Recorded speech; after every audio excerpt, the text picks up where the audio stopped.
ETF index mutual funds నేర్చుకుని stock మార్కెట్లో రాణించాలనుకుంటున్నారా? వెంటనే ఈ నెంబర్కి కాల్ చేయండి.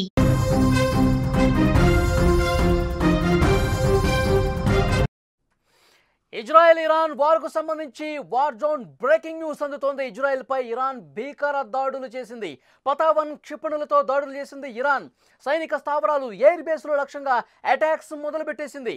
ఇజ్రాయెల్ పైకి మిసైల్స్ ప్రయోగిస్తోంది ఇరాన్. ఇజ్రాయెల్ రక్షణ వ్యవస్థను ఇరాన్ ధ్వంసం చేసుకుంటూ పోతోంది. ఇజ్రాయెల్ ప్రధాన హాస్పిటల్ సొరోఖాపై బాంబులు పడ్డాయి. బాంబుల దాటికి హాస్పిటల్ పూర్తిగా ధ్వంసమైన పరిస్థితుంది. శిథిలాల కింద 100 మంది పేషెంట్లు ఉన్నట్టుగా సమాచారం వస్తుంది. బిగ్ బ్రేకింగ్ న్యూస్ మనం చూస్తున్నాం. భారీగా మృతులు ఉండే అవకాశం ఉన్నట్లుగా సమాచారం వస్తుంది. సోషల్ మీడియాలో ఈ దాడికి సంబంధించిన దృశ్యాలు వైరల్గా మారుతున్నటువంటి పరిస్థితి మనం స్క్రీన్లో కూడా చూస్తున్నాం. ఆ దృశ్యాల్ని ఇరాన్ ఇజ్రాయెల్ మధ్య భీకర యుద్ధం ఎటు దారి తీస్తోందన్న ఒక ఆందోళన ప్రపంచ దేశాలు కూడా పట్టుకుంది. రెండు వైపుల నుంచి బాంబు దాడులు ఇక పీక్ స్టేజ్కు చేరుకున్న పరిస్థితి ఉంది. ఇజ్రాయెల్పై ఇరాన్ దళాలు ఏ విధంగా విరుచుకుపడుతున్నాయో విజువల్స్ చూస్తే అర్థమవుతుంది.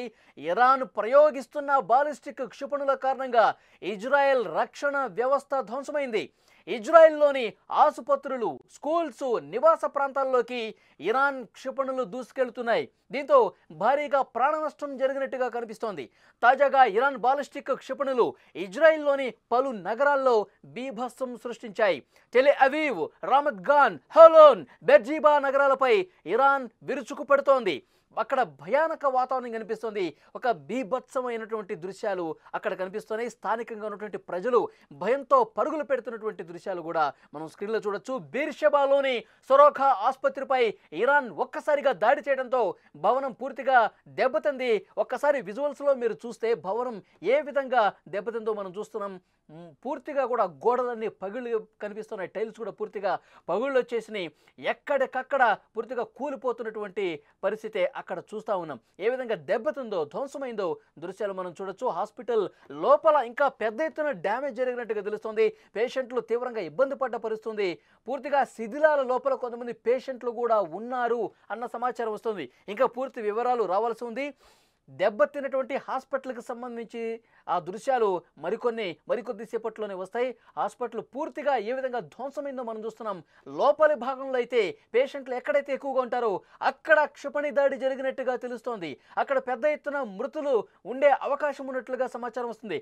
ఆసుపత్రిలో ఉన్న పేషెంట్స్ కావచ్చు, వైద్యులు కావచ్చు, ప్రాణ భయంతో పరుగులు పెడుతున్నటువంటి పరిస్థితుంది. ఈ దాడిలో పలువురు గాయపడ్డారు. అత్యవసర బృందాలు స్పందించడంతో వాళ్ళంతా ప్రాణాపాయం నుంచి కొంతమంది తప్పించుకున్నట్టుగా తెలుస్తోంది. దీనికి సంబంధించిన వీడియోలు సోషల్ మీడియాలో వైరల్గా మారుతున్నాయి. ఇరాన్ ఏ విధంగా దాడులు చేస్తుందో మనం చూస్తున్నాం. ఇజ్రాయెల్ ప్రముఖ ఆసుపత్రి సొరోఖా మీద దాడికి సంబంధించిన దృశ్యాలు మీరు స్క్రీన్ మీద చూస్తూ ఉన్నారు. ముఖ్యంగా ఇరాన్ దాడులు పూర్తిగా జనావాసాల్లోకి, ఆసుపత్రుల మీదకి, స్కూళ్ల మీదకి చేస్తున్నటువంటి పరిస్థితి ఇబ్బందులు పడుతుంది. ఇజ్రాయెల్ ప్రజలు, సాధారణ ప్రజానీకం ఇరాన్ చేస్తున్నటువంటి ఈ దాడుల వల్ల ఇబ్బందులు పాలవుతున్నారు. ఆసుపత్రి దాడిలో మృతుల సంఖ్య పెరిగే అవకాశం ఉన్నట్లుగా సమాచారం వస్తుంది. కానీ ఇజ్రాయెల్ మాత్రం కొంత యుద్ధ నీతి పాటిస్తోంది. ఏదైతే అణ్వస్త్రాలు తయారీ కేంద్రాలు ఉన్నాయో, రియాక్టర్స్ ఉన్నాయో వాటి మీద దాడి చేస్తుంది. అక్కడ సైనిక కేంద్రాలు ఉన్నాయో, చమురు క్షేత్రాలు ఉన్నాయో వాటి మీద దాడి చేస్తుంది. అణ్వాయుధాలు తయారు చేయకూడదు, లొంగిపోవాలి, అణ్వాయుధ సామర్థ్యాన్ని పూర్తిగా మేము దెబ్బతీస్తాం, ఇలాంటి హెచ్చరికలు ఇటు ఇజ్రాయెల్ వైపు నుంచి ఉన్నాయి. కానీ సాధారణ ప్రజానీకానికి ఎక్కడా కూడా ఇజ్రాయెల్ ఇబ్బంది చేయటం లేదు. ఎందుకంటే అక్కడ రియాక్టర్కి దగ్గరగా ఉన్నటువంటి కొంతమంది పౌరులు కూడా ముందుగానే హెచ్చరించినట్టు పరిస్థితుంది. ఇరాన్లో అక్కడ ఆ ప్రముఖ ప్రభుత్వ అధికారిక ఛానల్ మీద దాడి చేసే సమయంలో కూడా జర్నలిస్టులు కూడా హెచ్చరించింది, మీరు అక్కడి నుంచి వెళ్ళిపోండి, అక్కడ దాడి చేసే ప్రయత్నం చేస్తూ ఉన్నాము, అక్కడ క్షిపణి దాడులు జరుగుతాయి. అలాగే రియాక్టర్లో ఉన్న ప్లేసులో, సెంట్రిఫ్యూజుల తయారీ కేంద్రాల్లో, ఇక్కడ ఇలాంటి ప్లేసుల్లో దాడులు చేసేటప్పుడు ముందస్తు హెచ్చరికలు చేస్తోంది ఇజ్రాయెల్. కేవలం వాటి మీద మేము దాడి చేస్తున్నాం, సామాన్య ప్రజలు మా టార్గెట్ కాదు అని చెప్పి చాలా స్పష్టంగా హెచ్చరికలు జారీ చేస్తోంది ఇజ్రాయెల్. కానీ ఇరాన్ ఏం చేస్తోంది? యుద్ధం మొదలైంది అంటూ ఖమేనీ ఎప్పుడైతే పోస్ట్ పెట్టారో ఇక సామాన్య ప్రజలు లేదు, అక్కడ స్కూల్లో ఉన్నటువంటి పిల్లలకు లేదు, మహిళలు లేదు, జనావాసాల మీదకి దాడులు చేస్తున్న పరిస్థితుంది. ఆసుపత్రుల్ని టార్గెట్ చేస్తున్న పరిస్థితుంది. ప్రముఖ ఆసుపత్రి సొరాఖా మీద దాడి చేసి 100 మంది పేషెంట్ల జీవితాలతో ఆటలాడుకుంటుంది ఇరాన్. ఈ యుద్ధ పరిస్థితి చూస్తే అదే మనకు అర్థమవుతోంది. అందుకే ట్రంప్ కూడా తీవ్రంగా హెచ్చరిస్తున్నాడు. మీరు చర్చలు చేసేందుకు సమయం మించిపోయింది, ఇంకా మీరు దుందుడుగ్గా వ్యవహరిస్తూనే ఉన్నారు, ఇంకా మా హెచ్చరికల్ని పెడచెవిన పెడతా ఉన్నారు, మీకు యుద్ధమే కావాలి అంటే గనక కాసుకోండి అని ట్రంప్ కూడా హెచ్చరించిన పరిస్థితి అంటే దానికి ఖమేనీ కూడా లెక్క చేయనటువంటి పరిస్థితి ప్రస్తుతం ఉందంటే రెండు దేశాల యుద్ధం ఎంత సీరియస్గా ఉందో అర్థమవుతోంది. ఈ బీభత్స భయానక దాడులు చూస్తూ ఉంటే సామాన్య ప్రజలు బెంబేలెత్తిపోతున్నారు. ముఖ్యంగా ప్రపంచ దేశాలన్నీ కూడా ఈ యుద్ధం ఎటువైపు దారి తీస్తుందని ఒక ఆందోళన కల్పిస్తోంది. మూడో ప్రపంచ యుద్ధం వైపు ఇది అడుగులు పడుతున్నాయా? ఎందుకంటే సామరస్యంగా చర్చలు కొనసాగించాలని చెప్పినా ఎవరు కూడా పెడచెవన పెడతా ఉన్నారు. అణు ఒప్పందం మీద లొంగిపోవాల్సిందే, మీరు కట్టుబడి ఉండాల్సిందే అంటే ఎక్కడో కూడా ఇరాన్ వినిపించుకొని పరిస్థితుంది.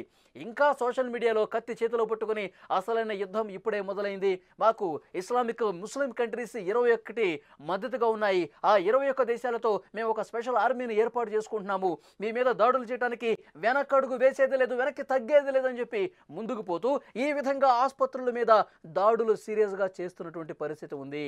కాబట్టి ఈ యుద్ధం ఎటు దారి తీస్తుందో కూడా తెలియని పరిస్థితి. ఒకసారి విజువల్స్లో మనం చూస్తున్నాం, సొరాకా ఆసుపత్రి దగ్గర సిచ్యువేషన్ మనం చూస్తున్నాం, ఏ విధంగా ఆసుపత్రి ధ్వంసమైందో, అక్కడ ఫర్నిచర్ ధ్వంసమైందో మనం చూస్తున్నాం. లోపల పేషెంట్లు కూడా అక్కడ వాళ్ళు ఉన్నటువంటి రూముల్లో కూడా పెద్ద ఎత్తున ఆ దాడికి కుదేలైపోయింది. పేషెంట్లందరూ కూడా చెల్లాచెదురుగా పడిపోయినట్టుగా తెలుస్తుంది. రక్తపాతం సృష్టించింది ఇరాన్ ఇజ్రాయెల్ ఆసుపత్రి మీద దాడి చేసి. దాడి జరిగినటువంటి ఆ ధ్వంసమైనటువంటి దృశ్యాలు చాలా స్పష్టంగా విజువల్స్లో మనం చూస్తూ ఉన్నాం. పరుగులు పెడతా ఉన్నారు. ఇప్పుడు మనం క్లియర్గా చూడొచ్చు, పూర్తిగా ఆసుపత్రి కనిపిస్తూ ఉంది. లోపల పరిస్థితులు మనం చూస్తున్నాం. అక్కడ సహాయక బృందాలు పెద్ద ఎత్తున చేరుకొని వేరే ఆసుపత్రుల్లో కూడా పేషెంట్స్ని తరలిస్తున్నటువంటి పరిస్థితి. ఒక్కసారిగా బాలిస్టిక్ క్షిపణి పతావన్ క్షిపణులతో ఇరాన్ దాడి చేసింది.